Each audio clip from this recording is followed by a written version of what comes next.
Good morning, everyone. Welcome to this morning service of the Winchester Unitarian Society, a caring community devoted to spiritual growth, social transformation, and environmental responsibility. And as a welcoming congregation, we affirm the full inclusion of people of all sexual orientations and gender identities. As Unitarian Universalists, our faith does not require us to believe in any particular tenet or creed, and among us we believe many different things. As the first minister of this church society, Richard Metcalf, put it so many years ago, quote, "We do not regard even the best creed as final. We look for new truths and new statements of old ones.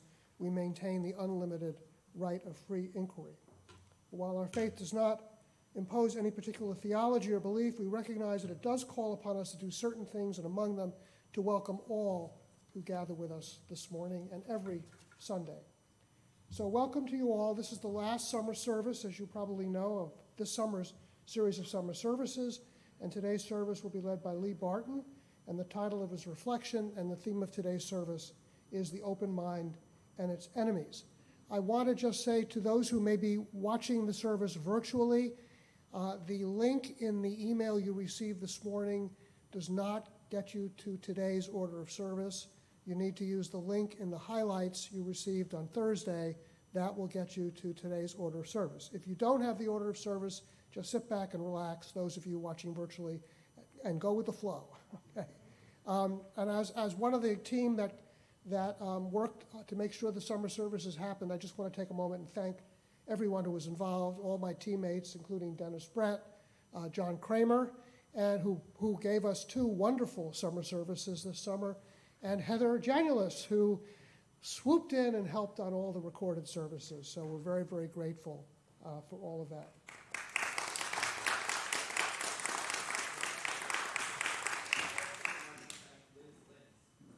Oh yes, Liz Lynn.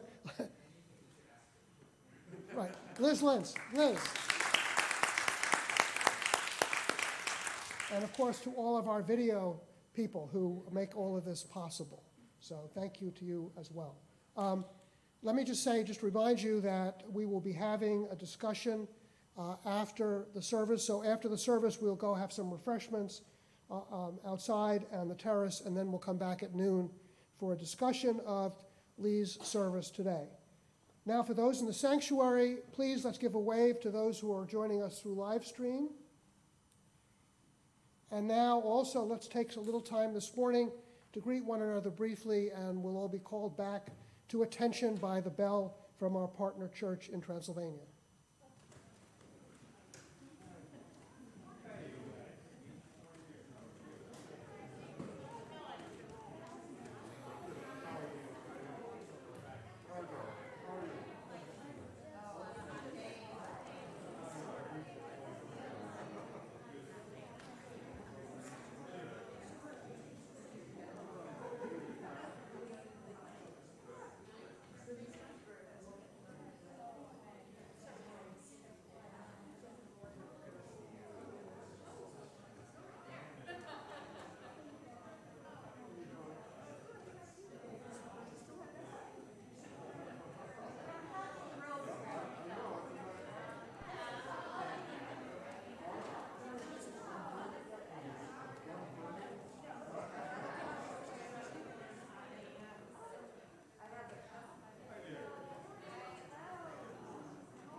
I just want to say I was just informed that Joan Baldwin and Martina Werner have a show, an art show of their art at the Winchester Public Library, and that it will be up all this month. So I hope that all of us who have a chance will get to see it.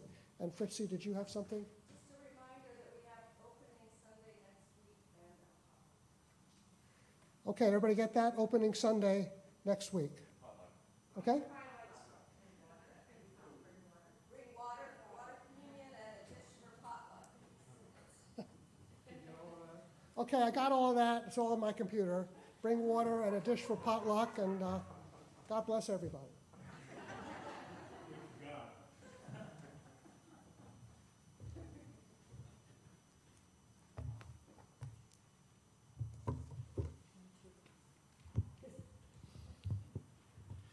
Our opening words are from the book When Prophecy Fails by Leon Festinger, Henry W. Rieken, and Stanley Schachter.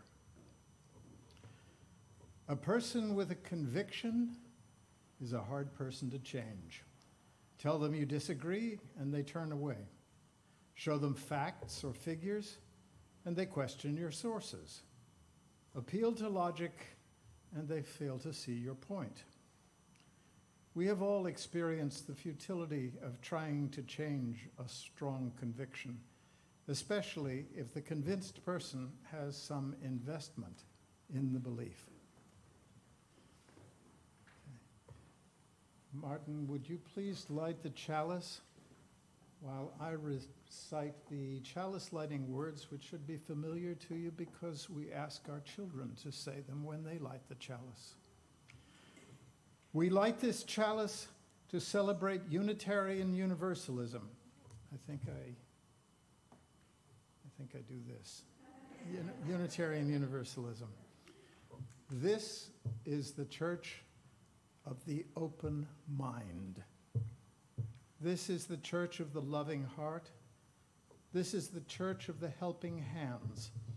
May the light we now kindle inspire us to use our powers to heal and not to harm, to help and not to hinder, to bless and not to curse, to serve you.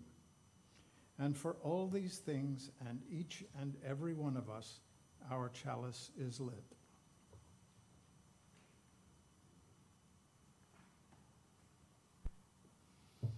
And now let us please rise in body or in spirit and join in singing hymn 298, Wake Now My Senses.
We now come to the part of our service where you are invited to come up and share with the community a joy and or concern that you have.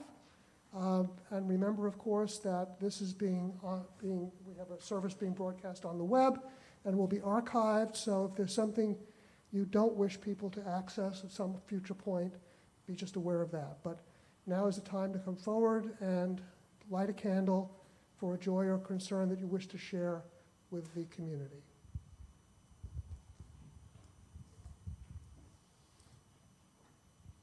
Oh, and I should say, after that, we'll have silence. And then after the silence, we will sing while seated hymn number 86, Blessed Spirit of My Life. And please say your name when you come to share a joy or sorrow. Good morning, everybody. My name is Donna Reed, and I'm the head of the fellowship committee. And my joy is that next week is our potluck, and this is a plea. The fellowship committee is short on people. We only have 4 people, one of whom won't be here next week. So if there's anybody here who's willing to help out next week, maybe you could talk to me about helping set up or clean up or whatever. And we hope everybody, even the people out there in virtual world, will come next week. The potluck, based on the pandemic planning task force, will either be inside or outside. We still want to be safe about everything. And I just am so looking forward to a wonderful year this year. So thank you. So it's joys and sorrows and a call for volunteers. Anyone else have a joy or sorrow or concern or want more volunteers? Hi everyone, I'm Liz Lentz, and as we wrap up the summer services, I just want to express my gratitude to everybody who contributed to the summer services. It was an incredible lineup this year, just really wonderful and moving services, and some of these people who are here today, I'm very much looking forward to hearing Lee's reflection as well. So I'm also looking forward to being in the church here, but want to celebrate having a wonderful summer this year, and thank you to Martin and to Dennis for organizing.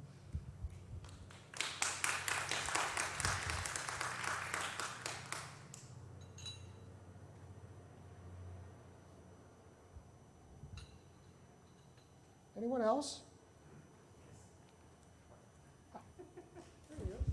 Hi, I'm John Kramer. I just wanted to celebrate my sister, who some of you know has been hiking the Appalachian Trail, and we had a wonderful week. She actually took a little break from the trail this week and stayed with us, and I was able to feed her a lot of food, which she needed.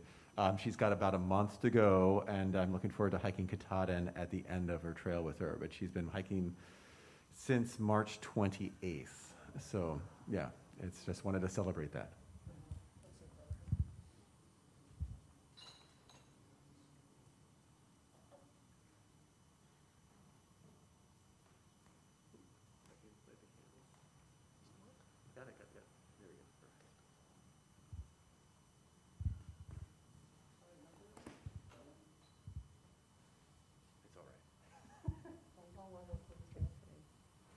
Hi, I'm Fritzi Nace, and our family has celebrated 2 children now headed off to college. I just want to celebrate all the kids that are starting a new school year and hope that it feels a little more normal and goes well, and we can all just feel strengthened by community together.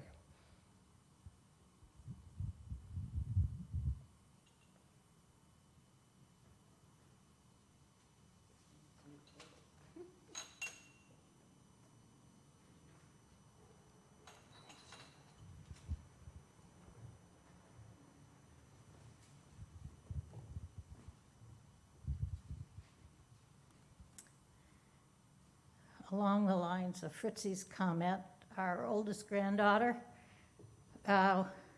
moved into her freshman dorm on Wednesday. On Saturday, she was back home with COVID, so I'm hoping for quick healing.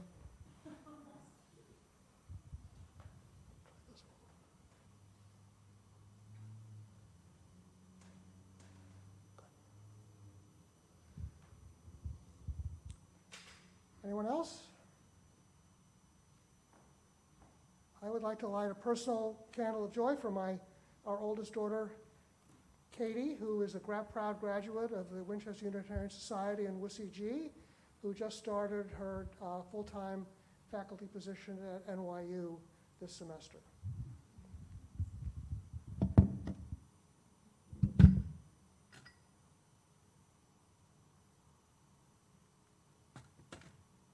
And finally, I'll light a candle for all the joys and sorrows and calls for volunteers that people have in their hearts.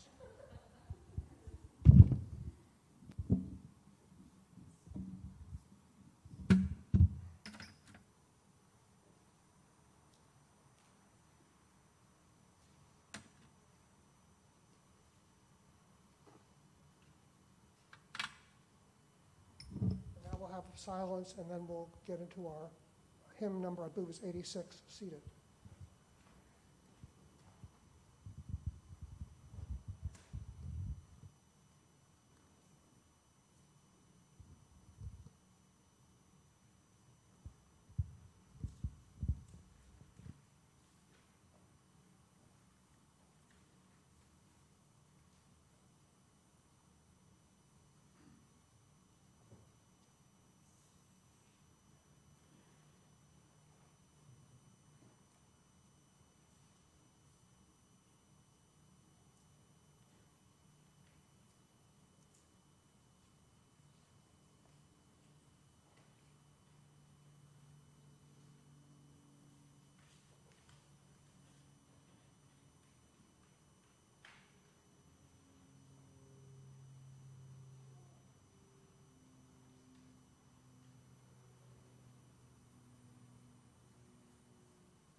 In the weeks after the 2020 presidential election, there were many conspiracy theories claiming that the Democrats had cheated and stolen the election.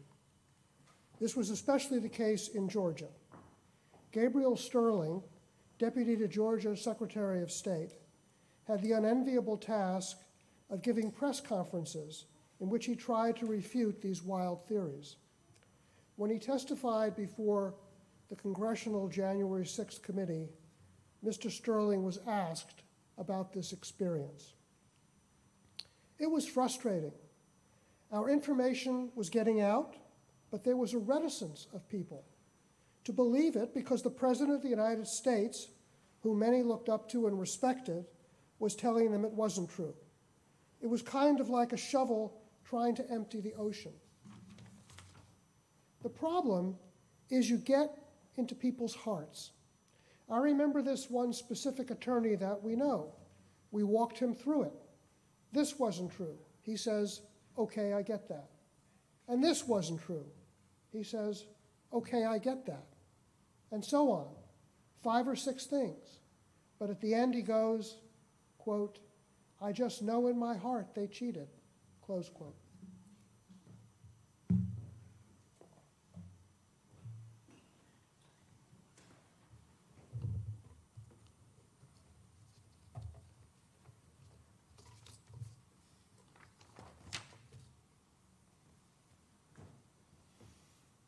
We are the church of the open mind. You've heard that before. It's something we teach our children. One of the very first things we ask them to say when they light the chalice. Clearly, if we teach it to our children, we must think it's important. So I don't think it hurts to spend a few minutes this morning asking some questions about it, such as, what do we mean by the open mind? Why do we think it's important? Why is it necessary to teach it? And what are the enemies of the open mind? Let's start with a definition. What do we mean by the open mind? Well, one way to define the open mind is to contrast it with its opposite, the closed mind. The open mind is open to new information. The paradigm attitude of the open mind is one of listening. It is curious. With the closed mind, on the other hand, the door is shut to new information. The closed mind is not listening. It is not curious. To be open-minded is to be always willing to look at new evidence. To the open mind, all ideas should be tested against the evidence. If the idea fails the test, we need to modify it or let it go. The open mind is always willing to listen, to be curious, to follow the evidence, and to abandon prior positions when they are disconfirmed. To be closed-minded is to feel that existing beliefs are precious. They are sacred and must be defended. The closed mind is a fearful, anxious mind, a mind that feels always under threat. If the evidence contradicts the cherished idea, why then there must be something wrong with the evidence. Ignore it, rationalize it away, deny it, suppress it. Let's take that as a rough definition. We teach our children that it is healthier to be open-minded. Why do we believe that? I think there are 2 main reasons. One, we do not know everything. And 2, we are not always right. Correspondingly, we think the closed mind is unhealthy because there can be no learning if you think you already know everything, and no error correction if you think you're always right. Basically, the open mind helps us in the free and responsible search for truth, a search that is never ending. The closed mind stops the search, stops it cold. So that's my definition. And that's why I think we teach our children that it's important to be open-minded. Being open-minded is healthy because we don't know everything and we're not always right. Being open-minded allows us to learn new things and discard old errors, both about the world and about other people.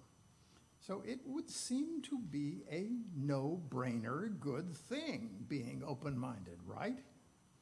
So why do we have to teach it? Why aren't people naturally open-minded? Because the open mind has enemies, both internal and external.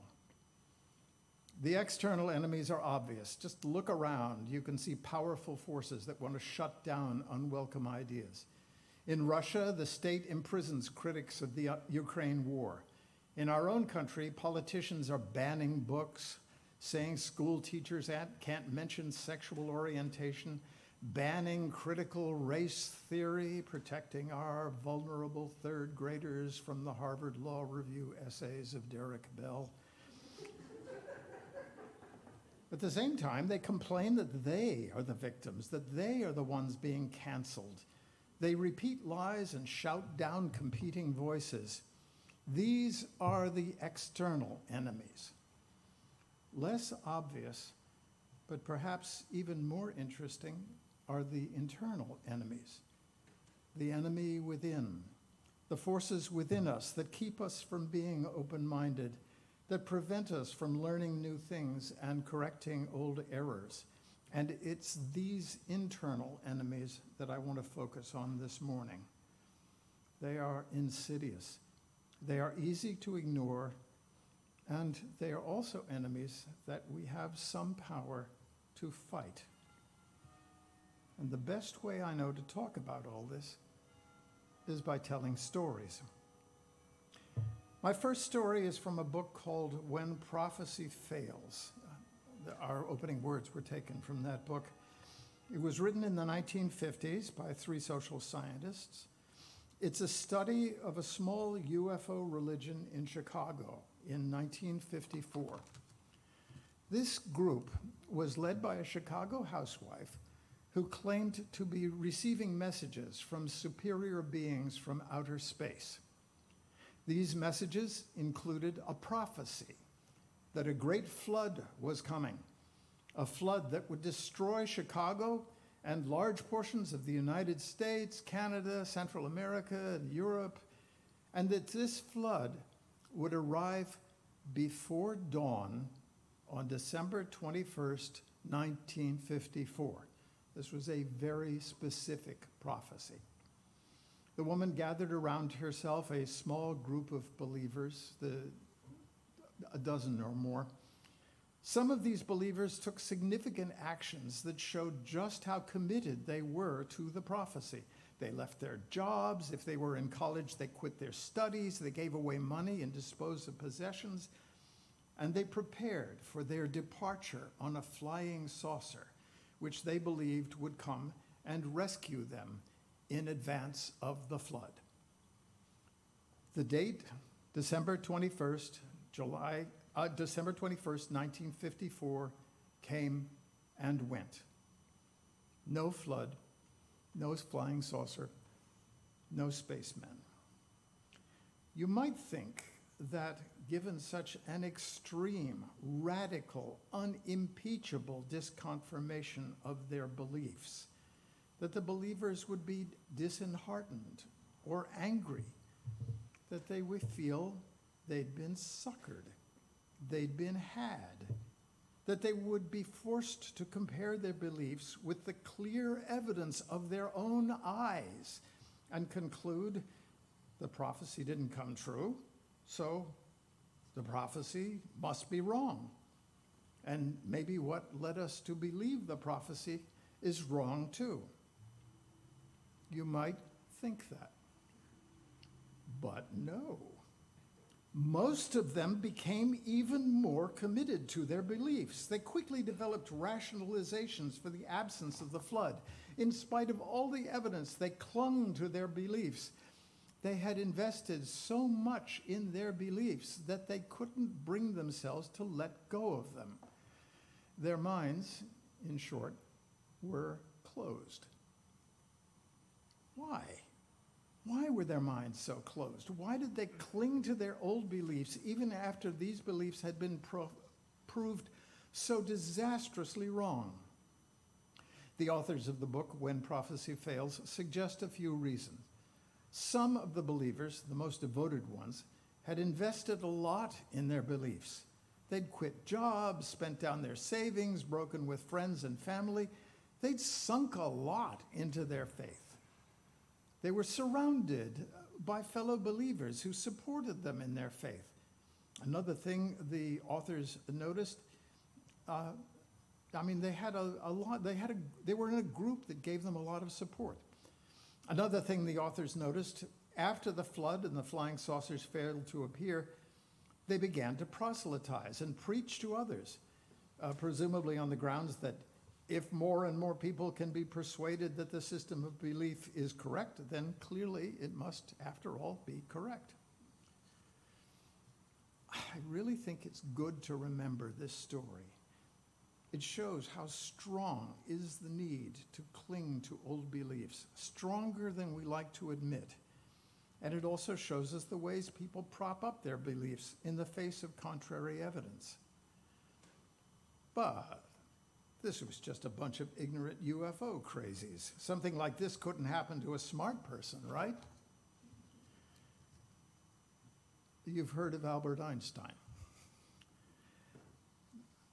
Another story. This one's about quantum physics. Those of you who have studied physics already know the story. For the rest of us, I'll try and keep it non-technical. Beginning in 1905, Albert Einstein had made major contributions to the evolving theory of quantum mechanics. One of his core beliefs was that nature was deterministic, that there was a real fundamental fixed state of nature, that at any instant, every particle in nature, no matter how small, had in reality a fixed position and a fixed velocity. It was here, and it was headed this way at a fixed speed. And maybe we couldn't measure these positions and velocities exactly because we didn't have perfect measuring instruments. Maybe we could only give probabilities for the measurements. But nevertheless, in the underlying reality, the particles had fixed positions and fixed velocities. This was an old idea, one that had worked in physics for hundreds of years.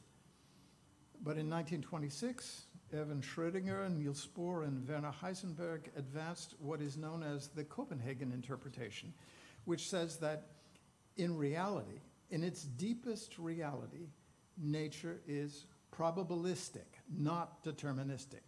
There is no real fixed state of nature, only a set of probabilities. The real location or velocity of a small particle, an electron, say, is just a cloud of probabilities. This view is now generally accepted.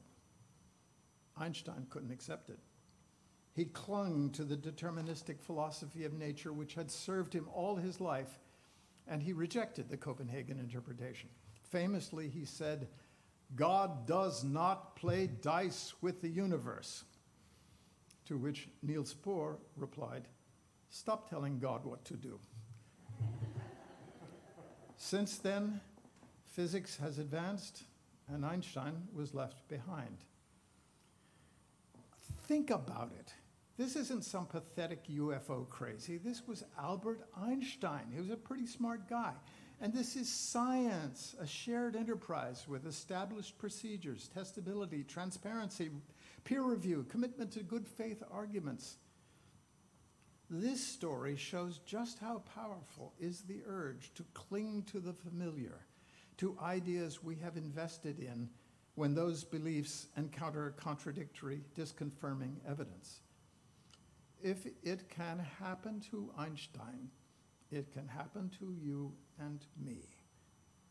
If clinging to old beliefs is one of the enemies of the open mind, it is one we are all vulnerable to.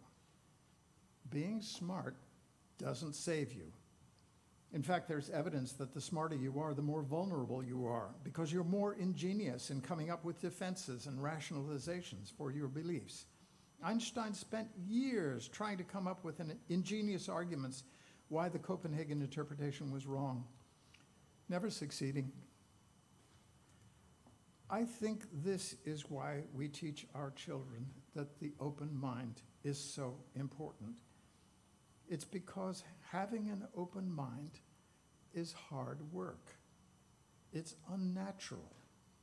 It's much, much easier to have a nice, settled set of beliefs that you feel comfortable with and can rely on and never have to change.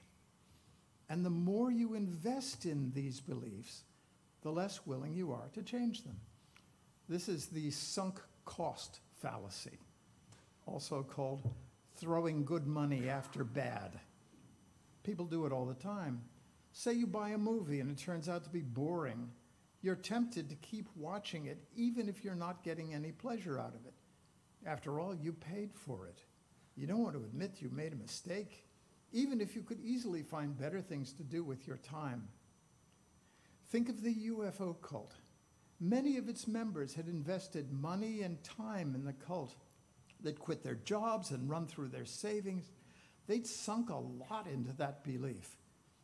Just think how difficult it would have been to admit that all that investment was just lost, gone, thrown away. And it's even harder to let go of disconfirmed beliefs when you're surrounded by friends who still believe them. We're social creatures. We like to belong and be surrounded by supportive friends. One of the things that made it possible for the people in the UFO cult to go on believing was that all their fellow cult members still believed and supplied them with reassuring reasons to go on believing. How can we defend ourselves against these influences? One way might be the old standby, eternal vigilance, explicitly reminding ourselves to be open-minded, always reminding ourselves to treat our opinions and ideas as provisional and subject to correction. And I think it helps if we take this position from the start, if we make an explicit public commitment in advance, saying that, well, of course, we know we might be wrong and that we will try to admit that we're wrong when we're shown to be wrong. We can say things like, well, I'm just going on what I've read, and I keep learning new things, but based upon what I know so far, et cetera, et cetera, et cetera. If we take this stance from the start, then maybe we'll find that our pride and vanity is somewhat less likely to be recruited in support of whatever it is we're saying. Of course, I could be wrong. But now I want to mention one additional point. I've been saying that the open mind is always willing to look at new evidence and new information. But this evidence, this information is not just about facts and ideas, physics, economics, who really won the 2020 presidential election. It's also about people, what they feel, what motivates them, what's bugging them, what their behavior and their body language show about them. Having an open mind means being attentive to all this, which is hard. We're typically overflowing with our ideas, and we want to tell them to other people. The danger is that in our focus on our ideas, the things we care about, we can miss what's going on around us. We can end up being, I'm going to use a technical word here, clueless. Once again, let me illustrate my point with a story. This comes from the book The Best and the Brightest by David Halberstam, published in 1971. And it focuses on Robert McNamara, who was U.S. Secretary of Defense during much of the Vietnam War. Some background to this passage. In 1962, the U.S. military launched something they called Operation Sunrise. The idea was to move Vietnamese families out of their villages into strategic hamlets. This would allow the military to more effectively wage war in the areas the families had left. The local citizens did not particularly like being forced to leave their ancestral homes. The Americans ignored that. All right. Now, with that background, here's Halberstam. Quote, "The military produced the raw data, and McNamara, who knew data, would go over it carefully. Thus, the portrait of McNamara in those years, the early 1960s, at his desk, on planes, in Saigon, poring over page after page of data, each platoon, each squad, studying all those statistics. He scurried around Vietnam, looking for what he wanted to see, and he never saw, nor smelled, nor felt what was really there, right in front of him. So there's McNamara in 1962 going to Operation Sunrise, the first of the repopulated villages. The villagers obviously filled with bitterness and hatred, ready, one could tell, to slit the throat of the first available Westerner, and McNamara not picking it up, innocently firing away his questions. How much of this? How much of that? It is not a particularly happy chapter in his life. He did not serve himself nor the country well.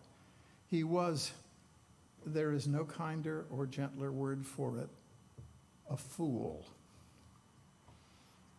I try to keep this picture in mind. McNamara was a very bright guy, very dedicated, very hardworking. He focused on what he cared about, and he failed to perceive what was really important. Blocked it out, just didn't see it. Clueless. And this kind of cluelessness is easy to fall into. We are all the heroes of our own story. We are intensely interested in our own ideas. It takes effort to put that aside, bring attention to others, to be open to what's going on with them. But this is what having an open mind asks us to do. Well, I could say a lot more, but I won't. I'll just conclude by offering my opinion that we are right to encourage our children to cultivate an open mind. Closed-mindedness is not healthy. I think it's bad for the soul, and it's something to which we are all vulnerable. We need to take it seriously and not assume that we're immune. And I also think, and this may be controversial, I think we should avoid the temptation of blaming other people for being closed-minded.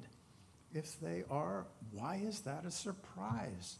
Any of us can be closed-minded. Most of us are at one time or another. So let's not waste time whining about other people. We can't really do much about them. What we can do is work on ourselves.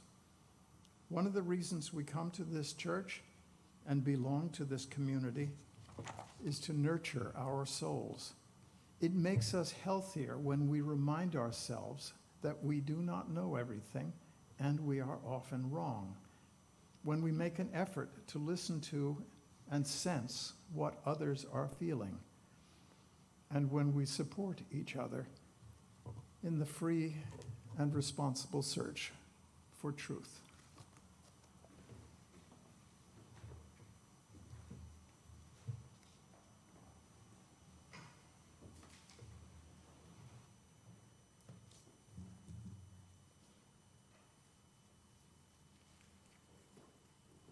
Thank you, Lee, for that great reflection. We now come to the time in our service when we're asked to make an offering. One hoped-for goal of our church is to encourage all who gather here to grow more generous in spirit and in action. And as I've often said, this is, in my opinion, this is the great end of all the world's faith traditions, to bring the human being closer to the divine by acts of creation and compassion. We now are asked to make an offering that allows us to exercise that all-important generosity of spirit, an offering that will help support this self-supporting church and its many ministries. The morning's offering will now be generously given and gratefully received.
Those who wish to do so are now invited to join in the unison affirmation.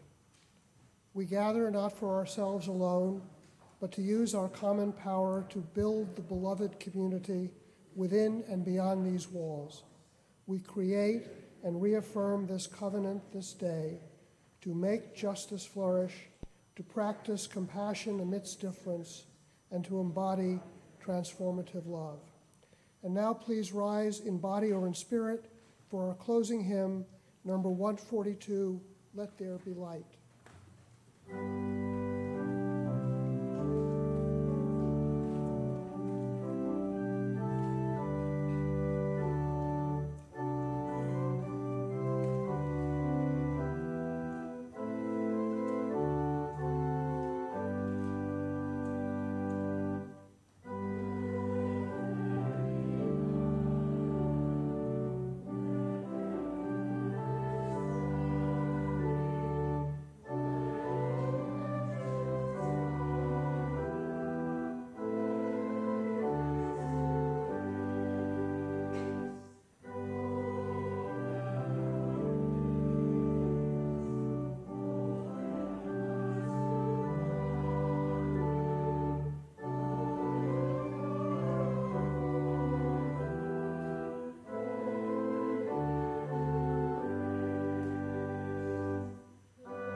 Our closing words are from an essay called Cargo Cult, which was originally the Caltech commencement address in 1974 by the Nobel Prize-winning physicist Richard Feynman.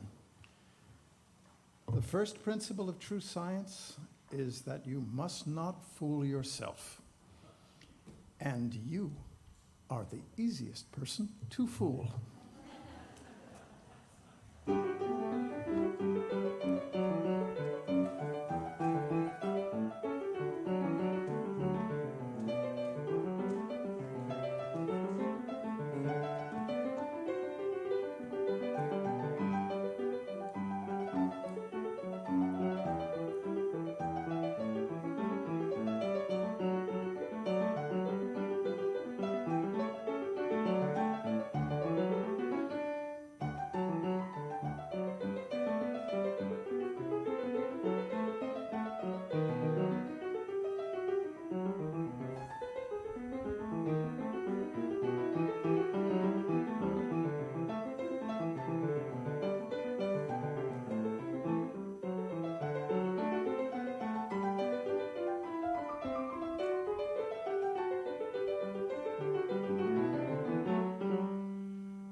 Please join me in reciting the words printed in your order of service for extinguishing the chalice. We extinguish this flame, but not the light of truth, the warmth of community, or the fire of commitment. These we carry in our hearts until we are together again. Our service is ended, but our life of service has not ended. It's ongoing. Please join us for refreshments on the terrace, to be followed at noon by discussion of Lee's excellent and thoughtful reflection.